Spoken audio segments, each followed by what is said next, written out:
Okay, hello everybody. So this is Ilana from Imela Consulting, where we help business owners get to their next. And one way that we do that is through platforms like this, knowledge sharing platforms, where we have established business owners come and share about their journey, how they overcome challenges, how they are making it in the world today. So today we have a very special guest all the way from Ghana in West Africa. We have Emmanuel.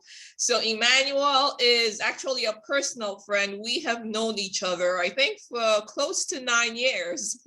Yeah. So back in 2013, I visited Ghana. I spent about 4 months in Ghana where I volunteered in public health.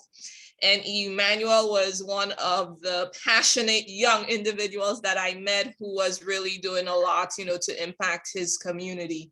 And today he is with Patriots Ghana, which is a nonprofit in Ghana. So Emmanuel, tell us who you are, what you do. So I'll let you introduce yourself. All right, thank you. So I'm Emmanuel Yamwa. I'm the National Projects Manager for Patriots Ghana, like she said, and mostly Patriots Ghana works on a number of projects, 4 projects to be precise. We have the WASH project, Seed Science project, the Child Labor and Child Trafficking project, and then the Microfinance project, which I'll be talking about today.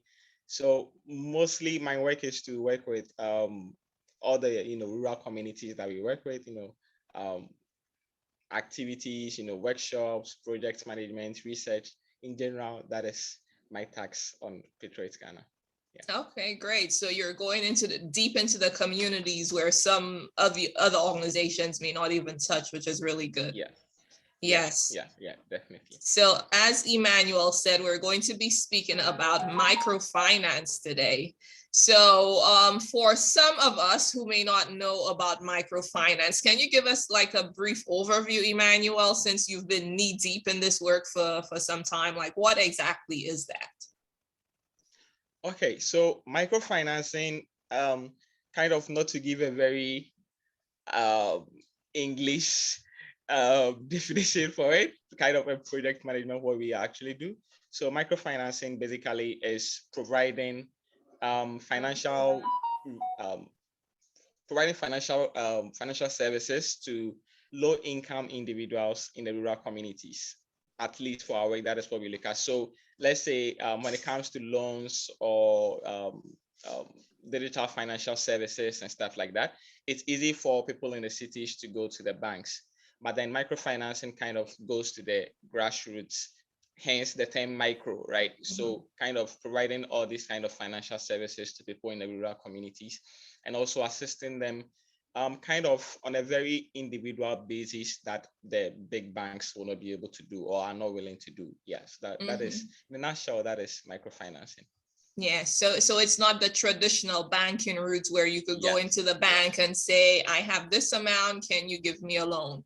So from what I just, my brief research, it looks like a lot of people who have access to who have used microfinance are not the traditional people who have the capital for them to tell a bank, give me a loan.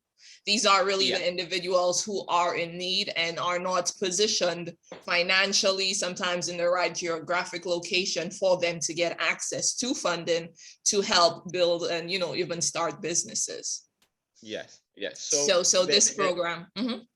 Yeah, so the main idea is to do something that the traditional banking system kind of almost sometimes has limitations to do. So the microfinancing kind of, goes beyond the traditional services of banking that, requires, big profits and then big collaterals, even when you're looking for a loan, or also going down to the grassroots to explain these financial services in a way that let's say someone that has never been to school in our case will be able to actually relate to it, because in some of the communities it's even difficult for some of the people to enter the traditional banks because they feel like it's too fancy for them to enter. So the role of all these small microfinance services is to make sure that these people feel comfortable, they feel like they can be heard, they feel like they can actually relate to the financial services that are being spoken about. The big banks normally would like to talk about the ATM machines and digital banking and all these things, which people in the rural communities can't really do because they've never been to school. So it helps small businesses to be able to actually scale up everything that they are doing by getting the financial services just at their level. That's so important indeed, because we take for granted the things that we have access to just walk into the bank. And if you are somebody who went, let's say if you have a college degree or sometimes even a high school diploma, access is different for you in comparison to someone who maybe has an elementary education. So definitely. True. So how has the microfinance program that you are specifically working with, how has it made a difference in these rural communities? So the microfinance project that we are working on started somewhere around 2013, 2014. And in the rural communities that we serve, it has definitely been instrumental in helping rural women, especially, to understand how financial services work and also have a better understanding for their own, budgeting, business that they are doing, farming, whatever it may be, because it's easy for a bank to give out a loan to someone, especially if you are looking at the person not really knowing the interest rates, all the other things that they need to factor. But then our project seeks to help these rural women to know that there are other ways to get a loan, that you don't need to give out, everything. You don't need to kind of work yourself to death to be able to pay their money back, because it's a financial institution and their role is to actually make money. So we bring in something that is different and then helps the women to have access to the same loans, but then with different terms that is very flexible and also allows them to still grow. And also a key aspect of our work is to make sure that we are actually assisting them to improve upon their business. So not just looking at them paying us the money back, but actually looking at how they can sell their products, how they can be able to reach, new people, advertising, all these other things, looking at how their businesses can improve and not just what profits we'll be able to get out of giving them the loans. That's really amazing, because even me as a new business owner, yes, there are some things that I know, but the basics, the business 101, like this is a marketing plan, this is how you could go if it's, I don't know, person to person to sell your products, how you could market. So all of these financial literacy, business literacy, these things definitely make a difference in helping individuals grow and start businesses. Yes. That's true. So Patriots Ghana has several programs. Why did you the organization decide to go with a microfinance program? Why start that? So in the rural communities that we work, actually going into the microfinancing was something that was a little bit complicated, because we are a not-for-profit NGO. So we had to, there's a fine line that we have to go by of, being an NGO, not-for-profit NGO, and also doing, this program whereby we end up getting kind of a lot of money from these rural women. So we've been assisting the women on our WASH program and, other activities, but then we saw that it would be good for us to be able to assist the women to have that kind of social and then financial freedom. And on a large scale, looking at how we can empower the women, but then we saw that if we are going to be able to empower them socially, then empowering them financially is one of the best ways we can actually do that. Because if they are able to pay for their own stuff, buy their own food, if they are able to pay, the fees for their kids to, go to school, clothing and all those other stuff, then they can feel good about themselves and they can be able to stand on their own and know that I can actually do this on my own, no matter how small their farm is or business is. We saw that there's a big potential for us to actually assist these women, going beyond just talking to them every day about different things and not actually giving them the actual support that they need. Because for some of them, let's say we are talking to them about our WASH program or about child labor and all these other things. Poverty always comes to the roots of Yes. all the problems that we are trying to solve. So if we are able to provide them with the means for them to be able to fend for themselves, then some of the problems that we are, dealing with wouldn't actually exist anymore, because Mhm. they can actually provide for themselves. If it is cholera that they are suffering from, if they have the money, then they can provide, clean water for them to drink. If it is teenage pregnancy, if the young girl can fend for herself, she'll probably not be listening to the man that is, telling her all those sweet words just to have sex with her. So it's kind of, financial freedom is the central, thing that goes to all the problems that we are trying to solve. So we saw a big potential for us to help these women to grow their small businesses in these rural communities. Definitely. And for someone like myself who's been to Ghana several times, I see Ghana as the nation of entrepreneurs.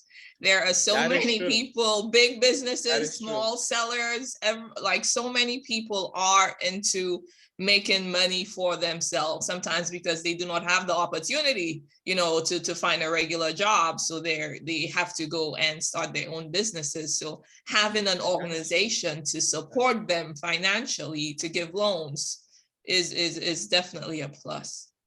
Yeah, I really like what you said, because in Ghana, definitely, especially women are very business oriented. Growing up, almost every business I know my mom had done, basically almost every small business before. And even now that she's, 60 plus, she's always asking, have you heard of any business idea that people are doing that I can invest in? It's in her Even though she blood. doesn't have to fend for herself anymore because she has adult kids that are taking care of her, but she still has that drive to be able to start a small business, to be able to do something on her own and not just sit home. And I'm not sure which article, maybe Forbes or one of these online platforms actually wrote a piece on that Ghanaian women, all over the world, Ghanaian women are one of the women that are very entrepreneurial, because Mm. everyone is trying to do something, no matter how small it is, even if it means hawking on the streets. And the surprising thing is that a lot of these women make a lot of money. Mhm. Again, going back to my mom, they make a lot of money with their Yes. small businesses. The only gap to be filled is with the financial literacy aspect, Mhm. because nobody actually consciously teaches you about these things. Even if you go to school, formal education doesn't teach you a lot of these things. So most of them have to learn it on the job. That is After true. making a whole lot of mistakes, then they're able to get to know it. But even then, if someone hasn't been able to go to school before, they can't really, budget, they can't really, keep track of their business, they can't really know how to go about a lot of things. So if they have these financial services, just like everywhere in the world, if you're a small business owner, you would have to know, kind of the basics of how to make a business work. Mhm. Because if you rely on the little that you know on the job, definitely you're going to end up making a lot of, Yes. errors here and there. But if you know it, then with that drive, you stand a chance to actually, expand and scale up to, higher heights beyond what you've even thought of. Definitely, definitely. So for the women of the microfinance program, how did Patriots Ghana identify them? So we already worked in this community. So what we had to do is to carry out kind of a feasibility studies, kind of a very informal one to some extent, because we used a lot of conversations in these, feasibility studies. Even though we had like a structure that we had to follow, questions, like 10 questions we have to ask people in the community, but then we wanted to actually get to understand the communities, because there's also a lot of stereotypes. Let's say for the fishing communities, there's a lot of stereotype that um, if you run some kind of microfinancing, these fishing communities, it will never work. And from speaking with people in the community, they themselves tell you that, oh, people will take your money and they won't give it back to you. Mhm. So we wanted to get to know the communities on our own. So we had a lot of informal conversations with them. And then based on that, we had to use the group lending system, whereby a group of women decide who can be in their group. So they are responsible for making sure that each woman is paying back the loan, each woman's business is doing well. And that also helps to create that kind of um, that group feeling, that we are one, group, we That are one team community. working towards a goal. So if someone is struggling in their business, since we live in the same community, it's easy for us to help each other. There are several stories whereby, let's say, I'm coming to buy from you, you don't have enough supplies. It's easy for you to call on another woman that you're in the same group with and ask, okay, I need maybe 50 more bags of Gary to, sell to this customer. I'll pay you back in the next month. And they actually do that a lot because they know that if I don't help you, all of us are going to end up suffering. So it helps to build that group feeling and knowing that they are one team working towards a particular goal. And that worked out pretty well for us, especially because it's in a rural community. It probably won't be as applicable if we did that in the city, but in the rural community, that group feeling really, really goes a long way. Great. Just to go back one thing, you said Gary. So for some people in the US who may not know, Gary is like cassava and it's grated. Yeah. It's really good. Yeah. Yes. And about how many women were in, like, from your first cohort of women, how many were in these groups? So the first cohort, we had 5 women, and then they received the same amount throughout. And I think that has been the most successful because all the women paid back the loan on time, they did their savings on time, and everything worked out perfectly. And I think that it's because they were actually excited to have someone supporting them. So they wanted it to work. And those women were with us, let's say out of the 5, about 4 of them were with us throughout up until 2020 before the pandemic, because they had formed the core part of our project. And then we selected actually two women to be kind of the team leaders for the groups of the women. And they really helped that because there's only so much we can do since we do not live in that community. So having those 2 women actually, organizing them, meeting with them, checking in with them went a long way to help us with that. Okay, great. And how much what was the loan that each of the women received? So at the time, each of them was receiving about $100 each. Right now, using the exchange rate, that would be about $80 or something of that sort. But then before the pandemic hit, some of them were receiving up to $500, $600, about that much. Yeah. Okay. Dollars or Ghana CD? Dollars. Oh, okay. Yes. Wow. That's a help, I'm sure, definitely. Yeah. And then what type of businesses are these women in? So majority of the women are farmers. I would say about 80% of them are farmers. So mostly they farm cassava, pineapple, and then corn. And the others that are not farmers engage in small businesses by buying from the other women in the same village and then selling them at the markets. I think it was only one woman that wasn't strictly into farming. She had a small noodle business that she sold at a school. So she's the only one that wasn't doing something that is directly related to farming. But then these women are actually amazing because I can say for a fact that all of them was not doing there was none of them that was doing like one thing. All of them were doing at least 2 things. So the woman that had the small, noodle thing, she was also a cleaner in like 2 schools, going around to clean. Some of them, basically all the farmers that were doing the cassava with the Gary, they were doing a little bit of alcohol business on the side. So in these, rural villages, they use sugarcane to make alcohol, very hot alcohol. Like I don't think anybody should be making that alcohol, but they drink it because the alcohol they make, they always say that to test if the alcohol is ready, you have to light a match. And then when it's lights up with fire, then that means that the alcohol is ready. So all of them had these other extra things they were doing here and there, to be able to support their families. And they work basically Monday to Sunday. Very hardworking women. Very hardworking. Yeah. Wow. See, because I was going to ask about successes, but you just told us right there. Yeah. From farming to, being multi entrepreneurs, doing different types of things. So that's great. Yeah. Wow. Yeah. I think one of the biggest success stories is one of the women actually started building her own home. So I think that was the biggest success story for us because she felt like she wanted to be independent to some extent. So she decided that she's going to start from the profit she's getting, she's going to start building her own home for herself and her kids. And I think the on a regular, the amazing, success stories you receive are most of the women take their kids to school because we ensure that they're actually providing for their kids. So one of the success stories that cuts across all of them is all of them are able to make sure that their kids are going to school, providing the basic needs their kids need to be able to go to school. Yeah. Making sure that the next generation are equipped to do even better than us. Definitely. Wow. That's amazing.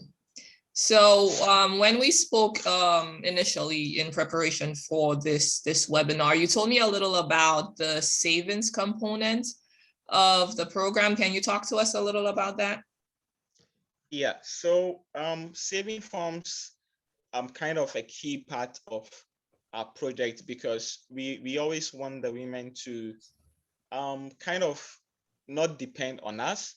The goal is that if you are on our project for like 5 years, right, after that, you should be able to probably be the one that is giving out loans to other women, independently, right? So it's not like we want to kind of be giving them loans every year and then the next year they are waiting for us to come and give them another loan. Our goal was that sustainably it would be best if the women are independent of our loan programs, of our trainings and all that. After 5 years, each woman should be able to move on from us or actually recruit someone that she is actually individually supporting. It doesn't have to be financially, but teaching the person how to go about things. So the saving idea is that each of the women is given kind of a piggy bank. We call it susu boxes. So they are required Susu to what? put in money. Susu box. Susu box. Okay. SU. Yeah. Okay. So they are supposed to have these boxes, and then every month they're supposed to put money into it as their savings. And then at the end of the month, it's actually locked with like a little lock. So they don't have the keys, we have the keys, and then at the end of every month we come, we open it, they take the money out, then they see how much they've been able to save, we record it, then that helps them to know that they're actually getting some, and that money is for them. They can use it for anything that they actually want. And what we are hoping is that their savings they'll understand why they are savings, they are actually saving, and not just because we told them to. With regards to COVID hitting everywhere in the world, if these women had big savings, then they wouldn't have actually felt the struggle as much as they would if, let's say, all of these women had the same amount of money that they can use to start their business all over again. Then it's easy for them to just jump right back up and not lose their businesses or people that buy from them and all these things. So saving is actually a key part of our work, and also ensuring that not just them, but also we are instilling that kind of habit into the kids, because we realize that for adults to change their habits is sometimes difficult. So we decided that right from the basic school level, we are going to go to the schools, and we've been able to reach all the schools in that village, talking to them about savings and trying to bring it to their level that you don't have to be saving like $100 every year, even if it's 1 cedi or 50 pesos every month out of the money that you actually get from school. It can go a long way, just so they can develop that habit. And then in the long run, when they are adults, they probably wouldn't be dealing with the same problem that their parents dealt with. So that in the next 50 years, the whole community will have a different mindset about finances. Yeah, where you're taking them over community by community. Wow. Yeah. Fingers crossed. Yes. So regarding the loan term, you mentioned 5 years. Like what is the loan term?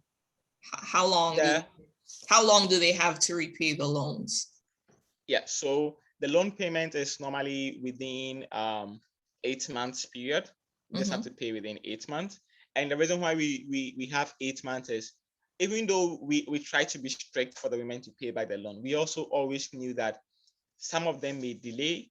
So even if they're not able to pay within the 8 months, then they have a few months to be able to pay the money back, and then we'll be able to give out another set of loans. And within that period of 8 months, they have to be paying it on a monthly basis. And they don't have to actually wait till we go to the community before they pay. That is why they also have the susu box, right? So in order for them not to be tempted to spend the money they're supposed to give to us, they can easily put it in the susu box. Then when we come, they can tell you that, okay, so this much is for paying back the loan, this much goes to my savings. And then within the 8 months, if they're able to follow that, they'll be able to pay everything back. Wow, definitely that can only be done in the rural community where you could actually go Yeah. to the person and pick up their loan amount. Wow. Yeah. And regarding the interest rate, what interest rate do they pay on the money? So previously, before the pandemic hit, we was 2.5. So the interest rate was 2.5 for that loan period that they had to pay. We had to kind of look at the market average and then obviously take something that is lower.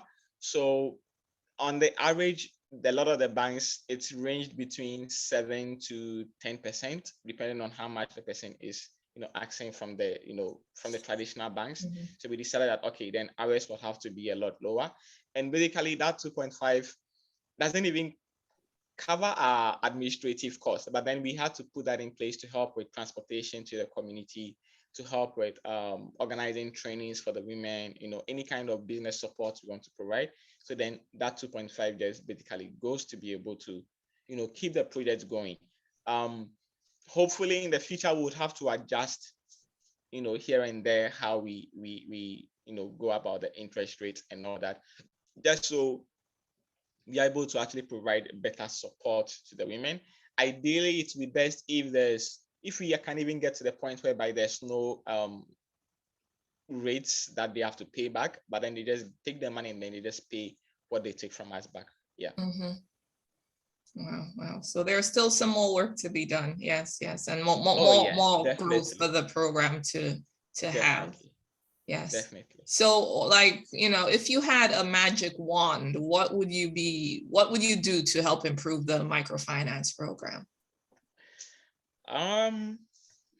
I'll say that it will be to be able to assist the women better with the other financial services aside the loans, kind of to get to the point whereby we can play a major role in how their businesses work, kind of going beyond talking to them about savings, about marketing, about sales, about budgeting, all these things, going beyond that and actually being involved with them, fully marketing their products for them. For instance, if a woman sells, gari or, cassava, being able to provide that kind of marketing support and advertising support that we can be able to reach out to schools that need this, markets that need this, factories that need, cassava for any other, product that they have. And then we can be able to directly link these factories to the women. Then in that case, within a year, they'll be independent of her, because if they have that kind of constant demand from like 5, people, whatever it is that need their farm products, then they'll basically not need us, because like I was saying, our goal is not for the women to need us and be dependent on us. If we can be able to support them in a way that within a year, each of the women on our projects can just move on and do things on their own. Ideally, that is what I would hope for.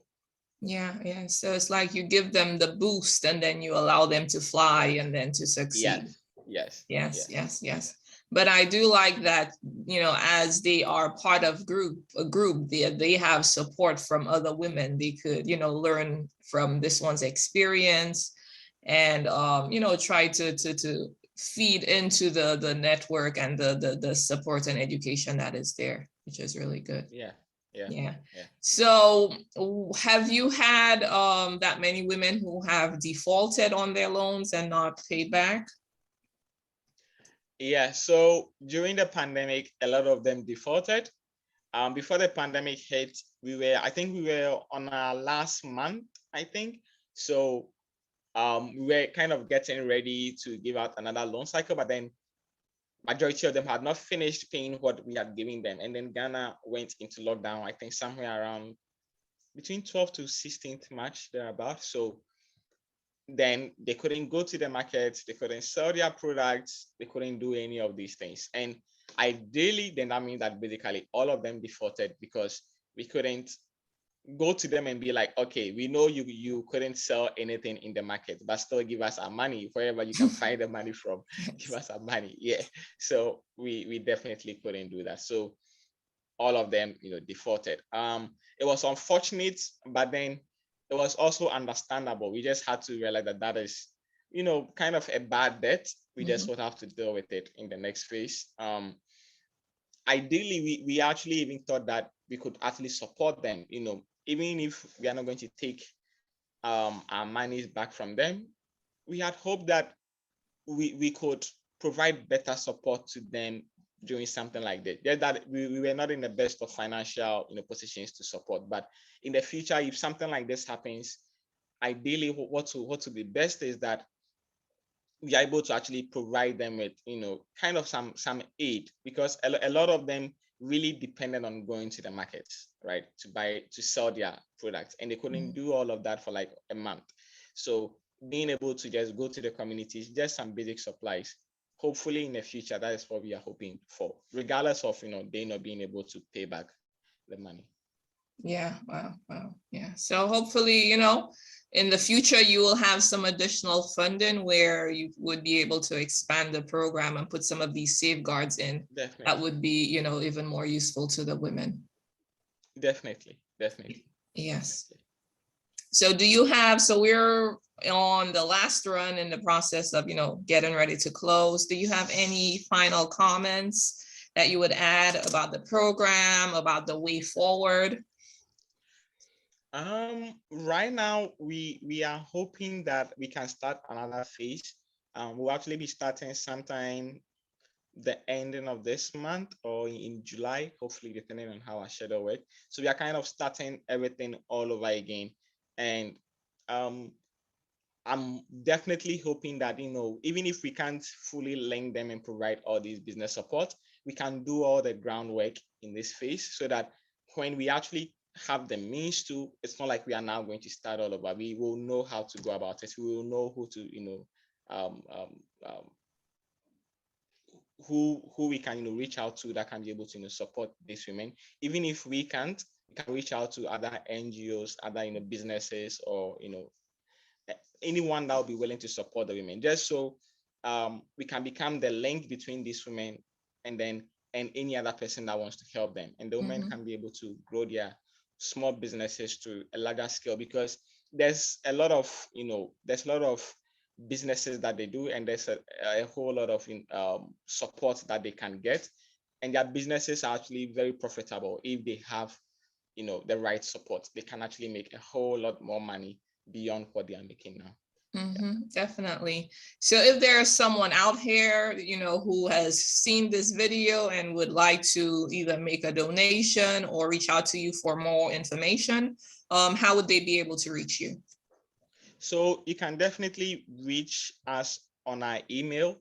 I'll send that in the chat, but then it's also team@patriotsghana.org, and you can also find Patriots Ghana on Instagram, on Twitter, on Facebook, and you can follow our work and then know what we are doing. You can always send us a DM there, and then we'll definitely respond. We are always looking out for people that would like to support our work, not just financially, but also if you have any experience in with NGO work, with loans, with the financial services, digital financial services, any other ideas that you may have. We are always, open to learning. We are always open to, reaching out to people and then working with other people that can make our work sustainable. So you can definitely reach out. Yes, and I will definitely vouch that an investment in Patriots Ghana, be it financial, or even given your skills, it's something that is worthwhile, and it will multiply, a millionfold. So thank you so very much, Emmanuel, for speaking to us about microfinance. I learned so much, And I am, so impressed by the work that is being done to impact women in Ghana, especially in the rural areas, and empower them. So until next time, we hope to have you back again to tell us about the progress of the programs. So thank you again, and look forward to seeing you next time. Thank you too. This was definitely great, and definitely I'm looking forward to being back here at some point. So For thank you sure. for Yes, your family. So you're opportunity gonna to be share. on. Thank you. All right. Bye.